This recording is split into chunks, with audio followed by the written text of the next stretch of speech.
For this project, we need an additional gate, the NOT gate, illustrated here using a battery, a resistor, a light bulb, and a switch, which is in the open position here. Normally, when there's no input from a person closing this switch, this light will be on because there's a path for electricity to flow from the battery through this resistor, through the light bulb, and back into the battery again. We have a complete circuit there.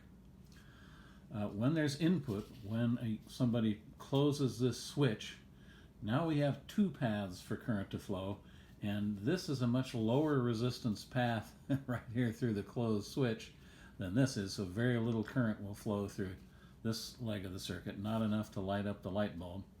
And so user closes the switch and the light bulb goes off instead of on.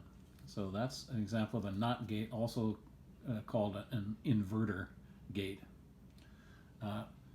Electronically, this is done with a single NPN transistor like the 2N2222 that we used for the other gates. In fact, that's what I'm going to use for this. Here our load, instead of a light bulb, is an LED. The idea is that normally, current can flow from the voltage source through the LED to ground and back into the voltage source, even when this switch is open. But when the switch is closed, there's another path that opens up, because that turns on the transistor, which is just like a switch and provides a very, very low resistance path to ground. And so most of the current is going to flow through the transistor into ground. Not enough is going to flow through the LED to turn it on. So that's the idea here. This is a circuit which you could not find in hyperphysics, but here it is in electronics stackexchange.com for the NOT gate. So I set that up here, and just here on this demo board that's demoing the AND gate and the OR gate that we saw in the previous video.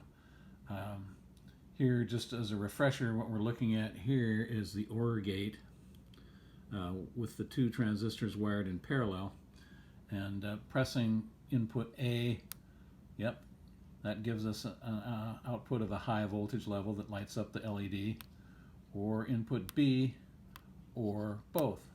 So it's an OR gate, not a XOR gate, which is exclusive OR and only turns on if exactly one of the two inputs is turned on.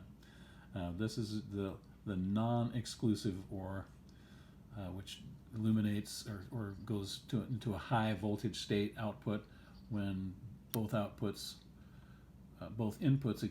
are on or high in level, or ones instead of zeros, or either one.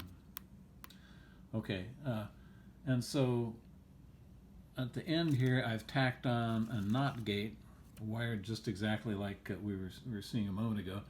And by default, when there's no input here, that thing is on. Okay, the light is illuminated, the voltage output is high. Okay, if I press either of the two buttons here, this one, well, that turns the OR on, but the output of the OR is going into the NOT gate, and so it's being knotted, and the result is no lit up LED. Also, if I press the other input and make it high, these switches are connected to 5 volts here. That also illuminates the OR gate LED, indicating it has a high output level, but that high output level is going into the NOT gate at the end and turning it off. So that last LED is not lit. Back on again when there's no input to the OR gate that I have here. And again, if I press both at the same time, that lights up the OR gate, but the input to the NOT gate inverts that and gives us a low level. I think in the original schematic that I showed in a previous video of how this project is going to detect audio frequencies, and then with the logic circuit here off to the right determine whether or not a majority of those is on or a majority of them are off, and illuminate the final LED accordingly. I have the NOT gates, a NOT gate attached to each of the output of each of the LM567s, because they are by default sitting at a high output level and only go to low when the appropriate tone is detected. And by the way, I did look up the data sheet on these LM567s at Texas Instruments, and they are designed for DTMF decoding, and they will detect these frequencies, so I won't have to spread them out further. So that's great. But I may want to leave these levels high. That's generally a good idea when you're dealing with communications, whether it's RF communications across the country or communications from different devices in your computer, to leave these communication lines high by default and draw them low when you're trying to send data.